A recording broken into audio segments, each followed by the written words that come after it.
जय हिंद दोस्तों, स्वागत है आप सभी का आपके अपने YouTube चैनल जैकपुर पे। आज के इस वीडियो में हम लोग क्लास 10th का सोशल साइंस यानी सामाजिक विज्ञान का मोस्ट इम्पॉर्टेंट सवाल देखेंगे, जो प्री बोर्ड एग्ज़ाम और आप लोगों के जो फाइनल एग्ज़ाम होगा उसके लिए काफ़ी इम्पॉर्टेंट होगा। आप लोगों के 11 तारीख को प्री बोर्ड एग्ज़ाम होने जा रहा है, उसके लिए तो ये इम्पॉर्टेंट है ही। इसके अलावा मैं आप लोगों को बता दूँ, इससे पहले भी मैंने 4 सेट अपलोड कर दिया है, जिसमें आप लोगों को मैंने सब्जेक्टिव क्वेश्चन को सजेस्ट कर दिया। इसके पहले वाले 4 सेट आप लोग देख लेना, जिसको सब्जेक्टिव की भी तैयारी करनी है इससे पहले वाले 4 सेट को देखेंगे, जहां पे हमने सभी इंपॉर्टेंट सवालों को सजेशन में दे दिया है। आप लोग उससे तैयारी कर लोगे। तो चलिए शुरू करते हैं आज का ये सवाल। और वीडियो में यदि आप लोग पहली बार आए हैं, आप लोग हमारे चैनल पर पहली बार विजिट कर रहे हैं, तो प्लीज़ चैनल को सब्सक्राइब कर लीजिएगा, घंटी वाले आइकन को जरूर प्रेस कीजिएगा, ताकि आने वाली हर एक वीडियो का नोटिफिकेशन आपके मोबाइल पे जाए।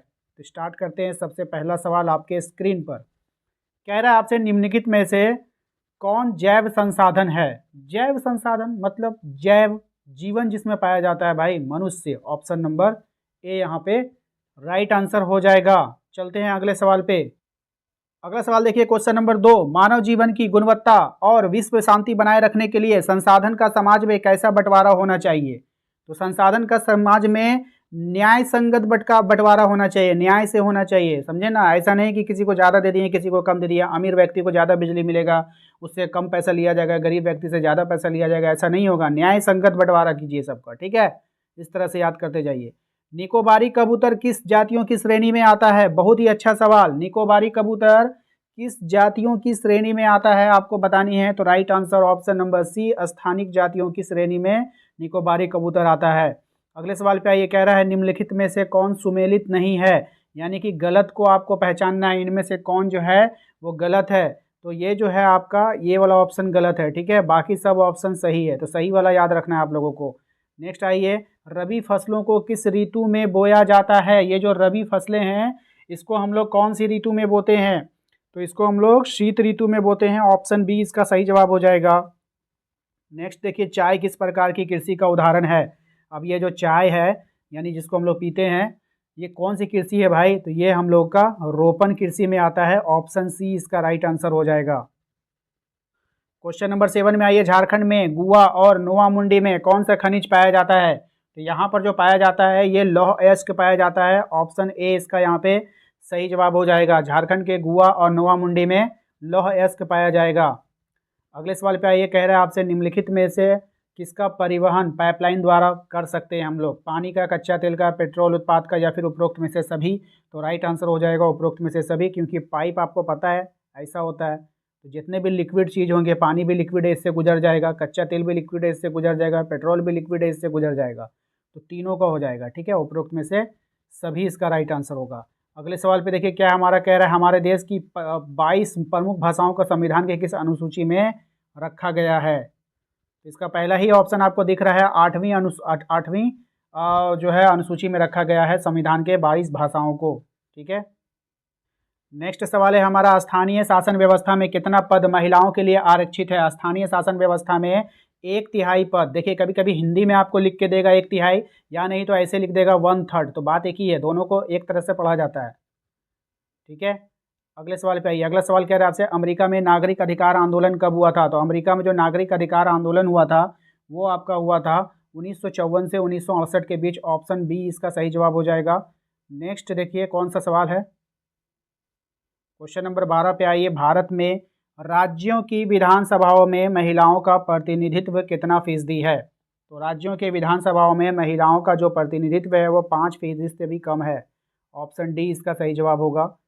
अगले सवाल पे आते हैं, कह रहा है आपसे, निम्न में से कौन सा देश द्विदलीय व्यवस्था है? यानी कि कौन से देश में द्विदलीय व्यवस्था है? तो ऑप्शन बी, अमेरिका में जो है आपका द्विदलीय व्यवस्था है।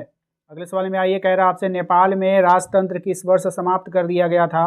तो नेपाल में जो राजतंत्र समाप्त किया गया वो 2008 में समाप्त किया गया। ऑप्शन बी इसका सही जवाब होगा। नेक्स्ट सवाल पे आते हैं, कह रहा है, बोल्विया में पानी के निजीकरण के खिलाफ आंदोलन की अगुवाई किस संगठन ने किया था? तो यहाँ पे जो किया था संगठन का नाम था फेडेकोर। किसने किया था? फेडेकोर ने किया था। ऑप्शन ए इसका सही जवाब होगा। अगले सवाल पे आते हैं। अगला सवाल है हमारा, केरल में शिशु मृत्यु दर कम होने का एक कारण निम्नलिखित में से कौन सा होगा? तो वहाँ पे शिशु मृत्यु बहुत कम होता है, इसका कारण क्या होगा? शिक्षा, स्वास्थ्य जैसी मौलिक सुविधाओं का पर्याप्त उपलब्धता, यानी कि वहाँ लोग जागरूक हैं कि कब क्या करना है, नहीं करना है। बात समझ में आए कि नहीं? और वहाँ पे सुविधाएँ आपको अगर दी जाएगी तो वहाँ पे बच्चों की मृत्यु कम होगी, इसलिए ऑप्शन सी इसका यहाँ पे राइट आंसर हो जाएगा। क्वेश्चन नंबर 17 में ये कह रहा है निम्नलिखित में से किसे संगठित क्षेत्र में नियोजित कहा जा सकता है? तो किसको हम लोग नियोजित कहेंगे, ठीक है? तो नियोजित कहेंगे बहुराष्ट्र कंपनियों का अस्थायी कर्मचारी जो है वो नियोजित हो जाता है, ठीक है? Option number B. Question number आते हैं हम लोग 18 पे, रोजगार के अधिक अवसर उत्पन्न करने के लिए निम्न में से कौन से उपाय किए जाते हैं? तो रोजगार के अधिक अवसर उत्पन्न करने के लिए जो उपाय किया जाएगा वो किया जाएगा सिंचाई की सुविधा में वृद्धि, विद्यालय एवं अस्पताल की स्थापना, खाद्य प्रसंस्करण इकाई की स्थापना। तो देखिए केवल एक, 1 2 2 3 या 1 2 3, तो यहाँ पे हो जाएगा तीनों सही हो जाएगा, ऑप्शन डी 1 2 3 हो जाएगा, ठीक है? नेक्स्ट आते हैं हम लोग अगले सवाल पे। कहा जा रहा है आपसे कि बताइए निम्नलिखित में से कौन सी एजेंसी जो है भारत सरकार की ओर से करेंसी नोट को जारी करेगा? तो भारत सरकार की ओर से जो करेंसी नोट जारी करता है वो भारतीय रिजर्व बैंक जारी करेगा, ऑप्शन बी इसका यहाँ पे राइट आंसर होगा। अगर आपको हिंदी में दिया तो ठीक है, वरना इंग्लिश में आपका RBI reserve bank of India लिखा रहेगा, ठीक है? इसका ध्यान रखना है आप सभी को। आइए क्वेश्चन नंबर 20 को ध्यान से पढ़िएगा, ठीक है? क्वेश्चन नंबर 20 में देखिए कहा जा रहा है कि राम और श्याम दो छोटे किसान हैं, राम और श्याम दो छोटे किसान हैं जिन्होंने अलग अलग स्रोतों से 20,000 रुपया कर्ज लिया है, ठीक है? कितना लिया है? 20,000 रुपया राम ने भी लिया, 20,000 श्याम ने भी लिया, लेकिन वो दोनों ने एक जगह से नहीं लिया, अलग अलग स्रोत का मतलब अलग अलग व्यक्ति से लिया। मान लो ये ए है, ये बी है कर्जा देने वाला, एक तरफ यहाँ पे राम है, एक तरफ श्याम है, राम इससे लेता है, श्याम इससे लेता है, ठीक है? अब बोल रहा है कि राम ने 1.5% ब्याज प्रति माह की दर से व्यापारी से कर्ज लिया, तो राम ने लिया है 1.5%, ठीक है? और दर से व्यापारी से कर्ज लिया, जबकि श्याम ने यह कर्ज बैंक से प्रति वर्ष 8% ब्याज पर लिया। ये जो लिया है 8% प्रति वर्ष, तो 8% प्रति वर्ष का मतलब क्या हो गया? 8/12, यानी कि 4 दूनी 8, 4 तिया 12, यही हुआ ना? अब इसको अगर आप 2 से अगर डिवाइड, 2/3 का मतलब क्या होता है? अगर आप 2 को 3 से डिवाइड करोगे तो यहाँ पे पॉइंट दोगे 0, 3 6 18, 0.6 यहाँ पे, तो इसको तो कम ब्याज लग रहा है ना श्याम को। उपरोक्त आधार पर निम्नलिखित में से कौन सा कथन सत्य है, ठीक है? तो यहाँ पर जो राइट आंसर हो जाएगा, आपने देखा कि श्याम को तो एकदम 0.6 लग रहा है, राम को 1.5 लग रहा है प्रति माह, ठीक है ना? बात समझ में आ गई? अब आंसर की अगर हम बात करेंगे तो आंसर हो जाएगा यहाँ पर ऑप्शन नंबर सी, राम की हालत ज़्यादा खराब है क्योंकि वो ज़्यादा ब्याज दे रहा है ना? तो राम ज़्यादा दे रहा था, 1.5 दे रहा था, अब वो 0.6 दे रहा था श्याम, तो यहाँ पर ऑप्शन सी इसका राइट आंसर हो जाएगा। आप डिवाइड कर लेना ना 12 महीने से, आपको समझ में आ जाएगा कौन ज़्यादा दे रहा है। भारत सरकार ने सूचना का अधिकार RTI नामक कानून कब लागू किया? तो भारत सरकार ने इस कानून को लागू किया था अक्टूबर 2005 में। नेक्स्ट सवाल पे आइए। अगले सवाल में कह रहा है सरकार के द्वारा अवरोधों अथवा प्रतिबंधों को हटाने की प्रक्रिया क्या कहलाती है? ये जो कहलाती है उदारीकरण कहलाती है, ऑप्शन सी इसका सही जवाब होगा। नेक्स्ट देखिए, अंसट रेनन ने किस देश के दार्शनिक थे? तो अंसट रेनन जो था वो किस देश का दार्शनिक था? तो ऑप्शन बी फ्रांस का दार्शनिक था। नेक्स्ट है फ्रांसीसी क्रांति जो है वो कब हुई थी, आपको बतानी है। फ्रांसीसी क्रांति जो हुई थी वो हुई थी 1789 में, ठीक है? अगले सवाल पे आइए। अगला सवाल है यंग इटली भूमिगत संगठन के संस्थापक कौन थे?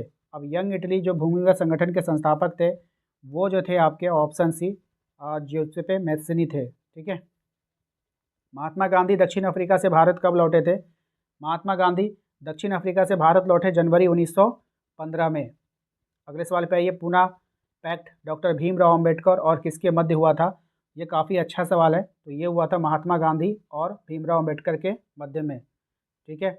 अगले सवाल पे आते हैं। अगला सवाल है हमारा, निम्नलिखित में से कौन सा देश मित्र राष्ट्र के पाले में था? हमने पहले वाले सेट में भी आपको बताया था कि मित्र राष्ट्र वाले को जो है आपको याद कर लेना है कौन कौन था। तो यहाँ पे ब्रिटेन उसमें से एक था, ठीक है?